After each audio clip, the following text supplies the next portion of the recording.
Hello and welcome to Wow Mentors. Today our topic of discussion is from a plant hormone, and today we are going to discuss about first and very important plant hormone, which are auxins. This would be lecture number 1 for auxins, and in this video we will discuss about introductory portion of auxin, its discovery, bioassay of auxin, its synthesis, and the types briefly, and then after in second lecture we will discuss about its transport functions and its signaling. So before going in detail and talking about auxins, what are hormones? So hormones are chemical produced a part of organisms in one part of organisms and transported to another part where they exert a response. So generally in animals, hormones are produced in one part and they are transported to the other part of an organism where it is used. But in plants, hormones are not synthesized in any specialized tissue, and that is the main difference between animal and plant hormone. There are 7 types of plant hormones, namely auxin, cytokinins, gibberellin, brassinosteroids, oligosaccharins, ethylene, and abscisic acid. As well as jasmonic acid is also a type of hormone. But out of this, all these hormones, 5 hormones are major, which are auxin, cytokinin, gibberellin, ethylene, and abscisic acid. They are studied widely. Hormones are classified. Now we will look upon the classification of hormones. So hormones are classified into 2 major groups. The first group is plant growth inhibitors, which includes ABA, abscisic acid, ethylene, as well as all the other hormones except auxin, gibberellin, and cytokinins are plant growth inhibitors, such as jasmonic acid, stigolactones, brassinosteroids, and many more. Why they are called as plant growth inhibitors? Because they inhibit the plant growth and induces senescence, which means they causes aging in the plants. Now the second division is plant growth regulators, which promotes the growth in plants, or we can tell that they are negative regulators of senescence and they stop aging of plants. Both, as we all know, a person who lives has to die one or another day, but how he lives is more important. How healthily a person lives is more important. So this are the group of hormones which promotes the growth in positive way. And this, the first class are growth inhibitors. Growth inhibitors, which inhibits the growth. Both the hormones are equally important for development process of plant. All right. इसका काम नहीं है ऐसा नहीं है, इसका भी बहुत कुछ काम है, जैसे कि ABA is used in leaf senescence. Is the main function of ABA is leaf senescence, and the main function of ethylene is ripening of fruits. But these are called as plant growth promoters, which are auxin, GA, and cytokinins. Now we will look upon the major functions of auxin. Stimulates cell elongation, involves in tropic movements such as phototropic movements and gravitropic movements. Apical dominance, vascular differentiation, stimulates ethylene synthesis and induces adventitious route from on cutting. So these are the major functions of auxin, and we will discuss each and every function in detail in our next part of the video. So where is this auxin produced? So mainly it is produced in meristems, which are apical meristems, mainly at the shoot tip or the root tip. Always auxin is present. Then embryo of seed and young leaves. They are also present in embryo and young leaves of the seed. Now, discovery of auxin. So it was discovered in 1981 by Charles Darwin and his son Francis Darwin. They reported experiment on response of growing plant in light. So what they did, they took a plant named canary grass. So they took a grass seedling tipped with light-proof cap. Okay, so the coleoptile of the plant of the grass was taken and it was given unidirectional light. So on the one part of the coleoptile, the light was exerted, and they saw that coleoptile of a plant is a chemical which responds to light after some time because the coleoptile bended in presence of light.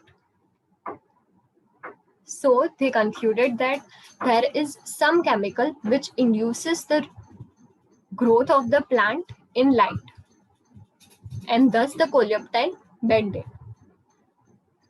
And they did different experiments, like the first one giving light, then they kept a transparent cap at the tip of the coleoptile, then also it bended. Okay, when light proof cap was kept at the tip of the plant, light proof means light was not entering through the coleoptile, then the coleoptile didn't bend. And when light proof collar was kept at the base of the coleoptile, then also the coleoptile bended. So in only one case, light proof cap, the coleoptile didn't bend it, which means that there is certain chemical which is present at the apical tip of the coleoptile. And as we know, as we have seen in our further slide, that auxin is mainly present in the meristematic region of a plant. At the tip of the plant, it is present. And it was observed, and this was observed by Charles Darwin and Francis Darwin. Then after, in 1926, so he was the scientist, Christwell, who performed an experiment, and he has the credit for the discovery and the naming of auxin. So he took a plant which was Avena sativum or oats seedling, young oats seedling, and gave a unidirectional light. Okay. And he found that cell elongates and higher concentration of auxin was seen on the darker portion of the plant, not on the lighter portion of the plant, but on the darker portion of the plant, auxin was present, and cell elongation was seen at the darker portion of the plant, and due to that, the coleoptile bent. So he discovered and gave the name auxin to this plant. So what was his experiment? So his experiment is also called as bioassay for auxin, and it is used to detect auxin in the growing seedling. It is called as bioassay of auxin or Avena curvature test. So now, first he decapitated the seedling. What is the meaning of decapitation? Meaning of decapitation is removing the tip of the coleoptile, and he kept this portion, the tip of the seedling, on the agar plate. Okay. Then after, auxin diffuses into the agar block. So certain time was given to this, and auxin diffused into the agar block. The block of the agar were then placed off center on the end of another oat seedling. So then after, this agar block was cut and kept on the another part means the decapitated part of the coleoptile, and they were grown. After some time, Bent observed that the seedling bent away from the side of which the agar block was placed. So he found that in the dark, auxin was synthesized, and this caused bending of coleoptile. So this was the experiment by Auxin, and he concluded that there is a chemical on the tip of the plant which causes bending in presence of light. It is removed, and if the tip of the plant is removed, no growth and bending is seen. But if it is given externally, which he gave with the help of Auxin block, then also the phototropic movement or the bending of coleoptile was seen. All right. Now Wilson and Bridges later demonstrated that, so it was the another scientist who demonstrated that molecule migrate away from the light into the shaded portion of the shoots. So the molecules or the concentration of Auxin moved away from the light towards the darker portion, and barrier inserted to the shoot tip revealed equal amount of Auxin in both light and dark sides of the barrier. However, different concentration produced different degrees of curvature. So this was a finding by Wilson and Bridges. So this is the experiment. So first, the tip was given unidirectional light, and this in the second case, it was given a light. It was given the light. The tip was given the light, but a barrier was kept. And in the third case, dark grown shoots, they were produced in dark. And these agar blocks are then taken. All right. The same amount of total Auxin is produced by shoot tip with directional light. So same amount of Auxin was produced. Even when a barrier was capped at the shoot tip, the same amount of light was produced. This was concluded by Wilson and Bridges. Okay, all this block of agar causes the same amount of curvature to the tip of the shoot. So the curvature was 24 degrees Celsius. By all these three tips, barrier in Auxin block. Now, if we keep a barrier in the Auxin block, barrier in the Auxin block, which means if we put a barrier inside the agar plate, then the Auxin will not move to this part, but only move to the darker part of the block. And this is a very important thing to know, that if we put this barrier to this side, which means to the agar block, then the agar will not diffuse to the lighter side, only to the darker side. Sorry. And the Auxin concentration dependent curvature was found, which was for A agar block, it was only 12 degree. And for B agar block, it was 31 degree, which was higher.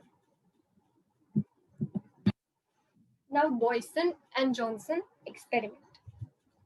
Boyson and Johnson took a coleoptile and inserted a mica piece at the lighter side.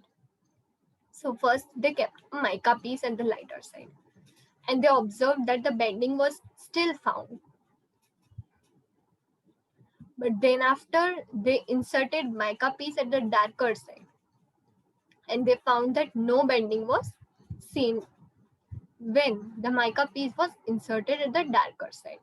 This concluded that and gave a clear idea that Auxin is always produced or always higher at the darker side of the plant and not at the lighter side of the plant. Second thing which is important to note, which we will discuss in our further videos, that there is a photoreceptor which is phototropin. This phototropin is always present at the lighter side of the plant, means lighter side of the shoot, and the Auxin is always present at the darker, or concentration is always high at the darker side of the shoot tip. And the phototropins are phosphorylated. So this blue light receptor phosphorylates and activates the auxin.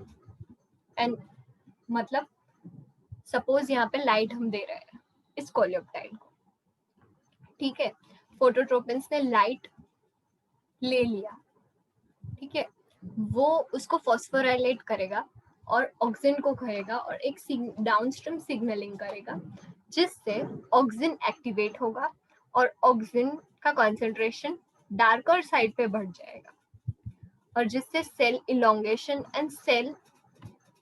And bending of coleoptile is scene.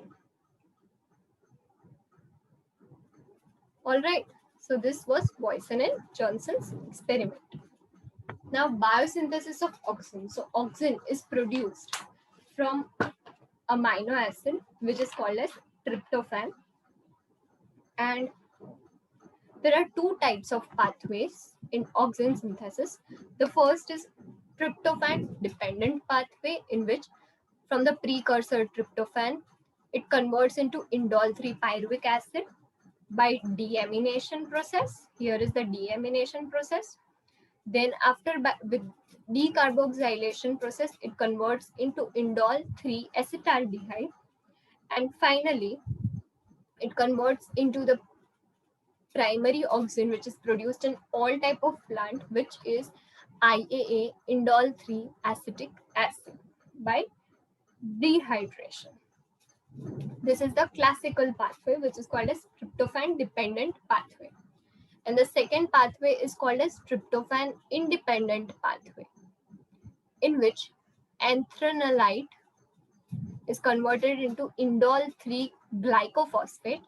Then after it is converted into indole, and then with the help of intermediate state, it is finally converted into indole 3 acetic acid. But generally, IPA pathway, which is indole 3 pyruvic acid pathway, is seen in all type of plants for the production of IAA, which is indole 3 acetic acid. There is a note, which is tryptophan dependent pathway are also of 4 types, and out of which IAM and IAN, which stands for indole 3 acetamide and indole 3 nitrile. Indole 3 acetamide is a intermediate, which means tryptophan leads to IAM, which is indole 3 acetamide, and then after it is converted into indole 3 acetic acid. This is found in Agarobacterium tumefaciens. And the second pathway, which I mentioned, which is IAN, indole 3 acetonitrile, is mainly present in mustard or Brassicaceae family. So this was a keynote for synthesis. But in general, the IPA pathway is seen for the synthesis of indole acetic acid. Now, types of auxin. There are 2 types of auxin which is found. The first is natural auxins, which are produced by plant itself, which is IAA, indole 3 acetic acid, and second is IBA, indole 3 butyric acid. And the second type of is synthetic auxins, which are alpha naphthalinic acid 2,4-D, which is 3,4-D dichlorophenoxyacetic acid, and there are many more, such as dicam is also a synthetic auxins. So first we will look upon IAA. IAA, which is indole 3 acetic acid, is most abundant naturally occurring auxin in plant. It is synthesized from amino acid tryptophan, which we saw in our previous slides during synthesis. Although naturally occurring auxin, IA is not commonly used because it breaks down quickly in the plant, and thus it is not stable and thus not used in commercial application. On the other hand, synthetic auxins like IBA and NAA are more commonly used and are effective. IAA is not commercially used for this purpose. IA degrades. There is also a second drawback. First is it was not stable, and second, it also degrades in light and it is susceptible to destruction in the plant by IAA oxidase. So IAA oxidase is a enzyme which removes the carboxylic group COOH group from the structure of IAA, and thus IA gets denatured. This is shown in this part of diagram. So IAA oxidase removes carboxylic group from IAA and thus it degrades or denatures. The second type of auxin is IBA, indole 3-butyric acid, which is also a naturally occurring auxin, and it works by being converted to IAA by the plants. It is commonly found in commercial rooting compound, and as it is used as commercially rooting compound, it is stable auxin, and thus it is used in industries. Alpha naphthalene acetic acid, which is purely synthetic auxins, and it is chemically similar, very much similar to IAA in their structure, but more effective and promotes rooting in the cuttings. It is commonly found in commercial rooting compounds. So it is commonly found in commercial rooting compounds and often combined with IBA. And the last, which is 2,4-D, is a herbicide, which 2,4-D stands for 2,4-dichlorophenoxyacetic acid. And it is also a synthetic auxin, but it is seldomly used in commercial purpose, and it is mainly used to promote rooting in the cuttings. It is commonly used to induce somatic embryogenesis in tissue culture. So somatic embryogenesis is induced with the help of 2,4-D, and this is the major application in plant tissue culture where we use 2,4-D for somatic embryogenesis. And that was the video, guys. In the next video, we will discuss about polar transport of auxin, its signaling, and functions of auxin. Thanks for watching the video.